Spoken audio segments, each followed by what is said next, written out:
Members of the House Freedom Caucus. You know this, Stephanie. These are conservative members. Mark Sanford, Ted Yoho, Justin Amash, all now saying that the president should release his taxes. Other Republicans who are in the House, Walter Jones, Matt Gaetz, David Young, Adam Kinzinger said it's the right thing to do.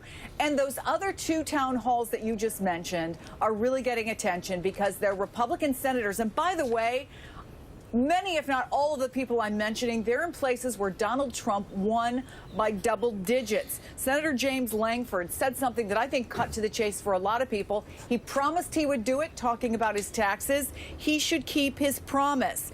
And there was a lot of talk at his smaller town halls about the heightened rhetoric. And he said, look, Donald Trump is not somebody we should set out as an example of how to use social media. And then it was Joni Ernst, who said yes, he ought to release his taxes. And then she said this.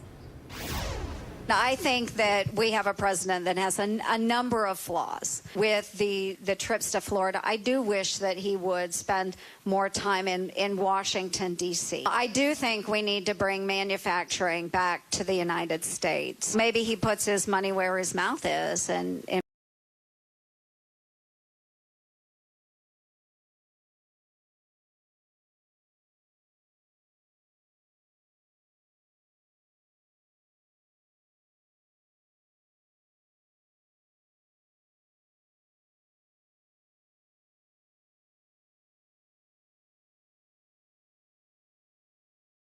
any legislative accomplishments, Stephanie? All right, I got to get my panel to weigh in. Joe, you really started this narrative moments ago. That's tough talk from Joni Ernst, but what does it actually mean? You know, like, I think of John McCain, who's been very, very critical of the president. Many Republicans were throughout the campaign, but they continued to get behind the president when it comes time to vote on things. Well, not health care necessarily. Yeah.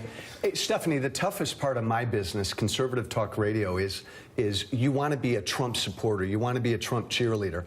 But you know what? It's not about Trump the man. And these politicians, my former colleagues, it's about the policies. They want tax reform enacted. They want to cut taxes. They want to do something about health care. And Trump hasn't delivered anything. And he's all over the map with it. But Joe, what policies? That's what I'm saying. A minute ago, he hated NATO. 2 minutes ago, China was a currency manipulator, and now they're not. So what policies does this administration represent? Bingo. So if you tie yourself to Trump the man as a Republican, you're going to get burned. And that's why you're seeing Joni Ernst and James Langford and politicians beginning to separate themselves, I think, from Trump the man and focus on the policies. It's not going to be easy, Stephanie. I'm telling you.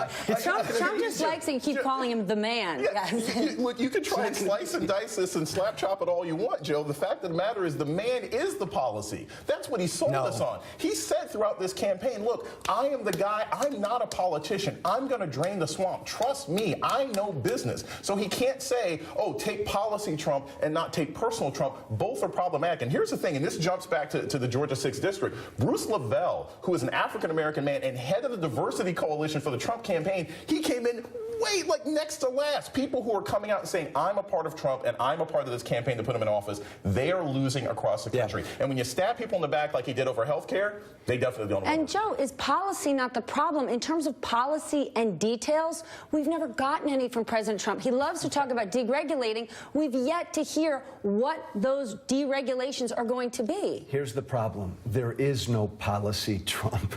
Honestly. Stephanie. Joe's like, don't pay attention to Trump, pay attention to the policy. I'm sorry to tell you there is no policy. Help me, Joe. And that's why this is a trap. This is a dangerous trap for Republicans because there's no there. He was elected to be a sledgehammer. Voters did not support him based on policies. They really didn't. And that's the problem. That's the trap right now.